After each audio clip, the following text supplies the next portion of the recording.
Carissa. See? Yeah? Yeah, yeah. Good afternoon from Bogotá. Today we're going to go on a little tour around some of the tallest buildings in Bogotá. And we're going to start with the building that was the tallest at the 20th century and progressively work our way up to the modern day. Starting at the Iglesia de San Francisco. For many a century, this steeple here was the highest point here in Bogotá. And for many a century, Bogotá just consisted of stone, of steeples, of cobbled streets. But today, we're going to see some of the buildings that catapulted Bogotá into the modern age. So, vamos.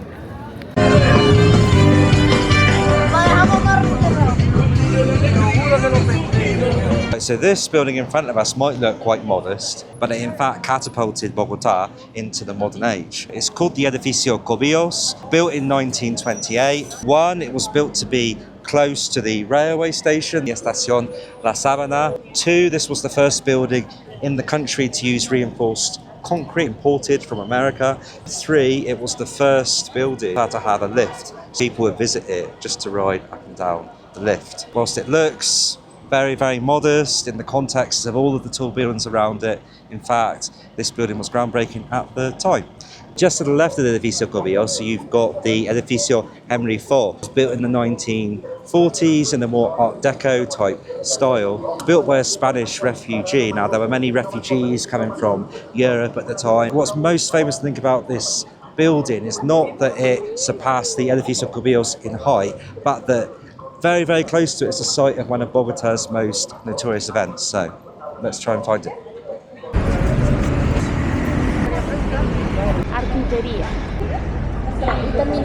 Ya lo veo. We've just spent about 15 minutes looking for this, but we found it.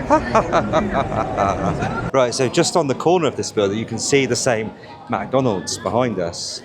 The most famous presidential candidate in Colombian history was assassinated in 1948. Jorge Eliezer Gaitan was a mayor here in Bogotá. He was a fiery orator. He'd learnt those skills from his time in Italy, where he studied law. So he ran for the presidency here in Colombia in 48, and he was assassinated. What that sparked was a massive riot here in the centre of Bogotá. Huge amount of destruction done, huge amount of looting. Some people say that the centre of Bogotá has not been the same since, because the middle and upper classes then started to move more and more north. The Edificio Henry Faux, going back to that, not a particularly famous building here in Bogotá, but certainly the site of one of the most famous scenes in Bogotá's history. You can see a number of plaques and murals here in Gaitan's honour.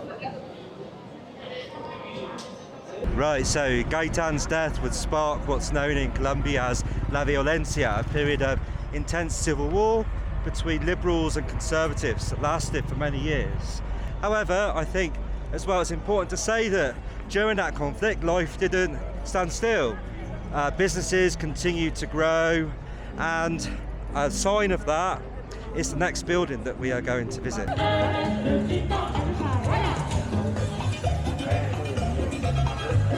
So this is the Torre Avianca. So Avianca is widely recognised as the second oldest airline in the world. He built this tower in the 1960s, so the nexus between transport and tall buildings here. First the Edificio Cubillos, linked to the train station, and now the Torre Avianca, even higher, linked to airlines. Now, one really interesting thing about this building is that it's extremely well designed and sturdy. This building, interestingly, doesn't have a 13th floor, right? And in the 70s, a massive fire broke out on the 14th floor, actually the 13th, right, in real life. 4 people died in that fire. Though it was in pretty much the centre of the building, you can see it pretty much remained structurally intact. It still stands here today. There's a modern monument here in the centre of Bogotá.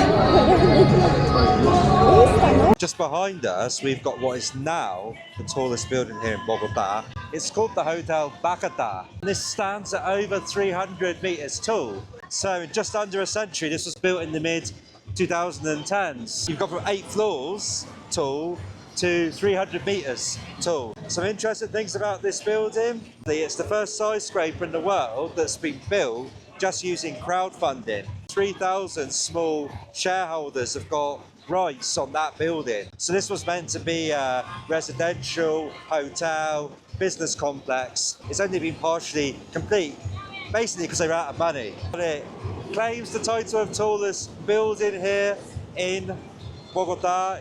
You can't really say it's the tallest complete building. So we're now on the Avenida de la República. I think I've just stepped in Human Way, which is one of the most active streets here in the centre of Bogotá. Pregunta para mi mamá. Mami, Dime. cuando trabajaba acá en el centro, ¿el humo de marihuana era así de duro? Bastante. ¿Sí? Era hasta gratis con el olor al consumo. Siempre ha sido así. Siempre ha sido así. Pero ahora más, la gente se ha descarado. Ya uno pasa, hasta en el bus, Sí. la fuman. ¿Sí? Y queda uno, por Dios, nomás el olor, gratis. Sí, todos estamos bien colocados. Right, so just over there, that red building, just below the Da Vivienda Tower, is the Hotel Tequendama. And this is what I wanted to show you to embody that sentiment that things continued here in Colombia even throughout a time of great conflict. So this was built at the start of the 50s, and it's a 5-star hotel, often associated with opulence and luxury here in the city of Bogotá. And this hotel is often, to this day, it's still a functioning 5-star hotel, used to host film premieres here in Colombia and very important conferences. We're going to try and go in a bit later because there's something really interesting inside to see if we can get in. If we can, we can. If we can, obviously we'll show you. Mira, dice Tequendama. So we've arrived in the Hotel Tequendama. They let us in. Look at the ceiling. Fancy works of art around here. Pretty cool as well, the wooden panelling for the lift lobby. And in front of us is one of the most famous works of art here in Colombia. So the hotel wanted to connect with its Muisca name, Tequendama, in the 70s. So they had a competition for a piece of artwork to be installed here in the lobby. And this is what won. It's called the Diagonía Egipcia. And what it depicts is the rich pantheon of Muisca, of indigenous gods. So, right at the top of the painting there, you've got a sun with some black birds, and that is meant to depict Chimini Gagua, who is the supreme creator. The black birds were meant to bring light, creation to this world. That's what they represent. And then to the left and right, you've got 2 of the principal gods in the Muisca pantheon. So this chap here is Zoe, the sun god, and then you can see to the right, we've got Chia, the moon god. So the Muisca placed a lot of emphasis on balance, on yin and yang. And then down there to the right, you've got the mother and the child suckling at her teat. That is Bachue, the goddess of creation, another important god in the Muisca pantheon. So this is why we had to come to the Hotel Tequendama, is to admire what is considered one of the seminal works of art here in Colombia, painted on wood by a guy called Luis Alberto Acuña. So on that note, we're going to head to the next building.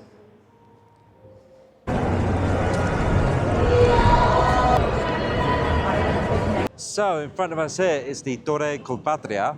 So this surpassed the Torre Avianca as the tallest building here in Bogotá in 1979. So some interesting things about this tower. The first thing is that it was only completed using Colombian materials and labour. So that's in stark contrast to the Edificio Cubillos that was built using imported American reinforced concrete. At night time, this tower is often lit up at certain national events, whether they be happy events or sad events. This tower will always be lit up, and it's a bit of a bellwether really as to how the country is feeling. And you asked the Colombia what's the most famous tower within Colombia, they'd say the Torre Colpatria. You can go to the top, which is what we'll try and do a bit later. ¿Ya? Es la más famosa, ¿no? La Torre Colpatria. Sí. Ah, sí, 25. Gracias. Vale, gracias. Mira, Andrew. Ay, gracias. Mira, Daniela. Gracias. Gracias.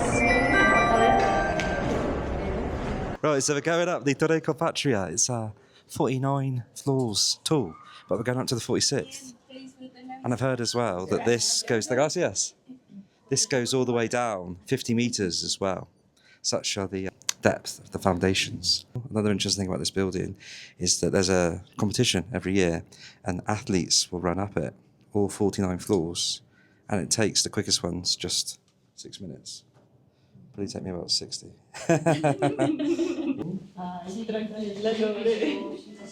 ¿Me recibe estas tres? Bueno, sí, claro que sí. Una manito. Ah, ya. Eso. Gracias. Ay, no los recibí. No. Ya, tranquilo. Bueno, gracias. We're heading out to the top by foot. The final ascent. The final ascent to the Roma. Look behind us and look how immense this city is. Start of the 20th century, this would have been a city of around 1 to 200,000 people. It's now, for various reasons, a city of 8 million people. All of this in the background, in the past, just would have been grassland, farms, maybe a country estate. Wouldn't it have been this urban sprawl that we see in front of us today? So one strange thing about this tower never fails to amaze. There does seem to be a DJ behind me. Gracias. Right.